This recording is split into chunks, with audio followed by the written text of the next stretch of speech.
Bam! 1, 2, 3, fuck. Hey man. Yeah. Thank you so much. Alright, awesome man. Have a good day. Running in out.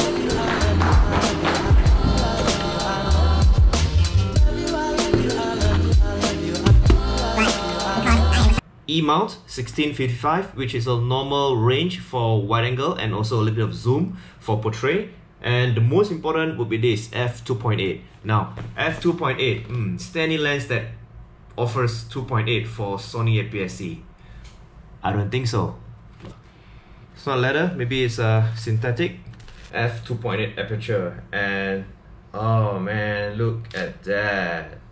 So, recording mode on a new lens 1655 f2.8. So this is the Sony lens, this is the GoPro. What about the quality over here right now? Room condition is the same. I have one ring light and some lamps over here with a bit of light from the window.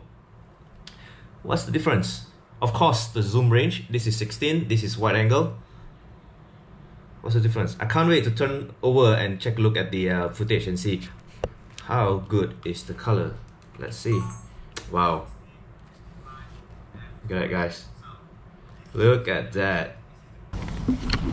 So enough of talking about this lens. Now it's time to put this baby on test. We're gonna take a few shots and see how good the picture is. Video and photo. Let's go.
Alright folks, we are done with the shooting. Well, I think this is a very good lens.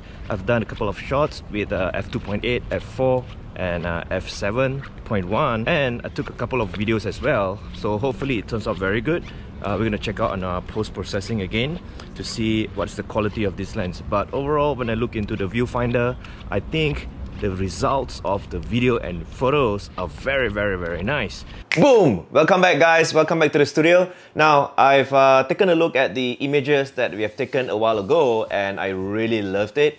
Now, there's a lot of settings that I think I could have actually improved, and a lot of angles, a lot of compositions, a lot of post-editing as well. But I'm actually putting the samples based on what I've taken. And you guys let me know what do you think about the results that we have seen in the video earlier. So in terms of video, I am very impressed. I liked it a lot. If you notice that the video that we have taken earlier, there's a little bit of hunting at the background. I'm not sure why that happened. Probably because I didn't hold the camera properly. So you guys let me know what was the reason behind this. I'm sure it's not the lens, I'm sure it's not the settings, I'm sure it's because I do not have the knowledge on how to take a nice shot by moving. But the first thing that I really like about this lens is that it has a constant aperture of f2.8 from 16 to 55 mm. So when I zoom in and when I zoom out, I can still maintain the f2.8. So that's the first thing that I really like about this lens, and that's the reason why I sold off 3 of my lenses just to fund for this. And of course, the picture quality and the potential that this lens can do.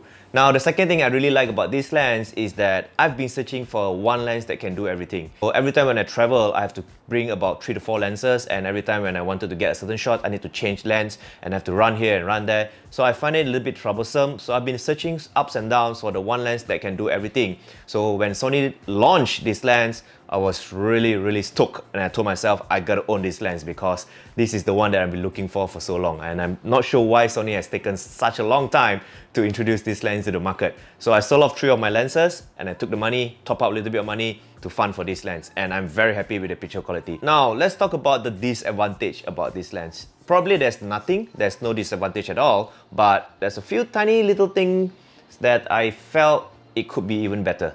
Now, the first thing would be the price tag, $1,400 US. When I went to the shop to purchase this lens, I asked the guy, is there anyone that purchased this before? So he told me that a lot of people called in, a lot of people walked in and asked about this lens, but not many people actually purchased it because of the price tag, $1,400 US. Now, the second disadvantage that I think could be improved a little bit, hopefully in the future, or maybe next future, is the weight of this lens. I think this is the heaviest lens that I've had so far from Sony, weighing about 510 grams. But the moment I mounted this on the Sony a6500, I felt that the front is slightly heavier, and I weighed the entire camera together with this lens is about 955 grams.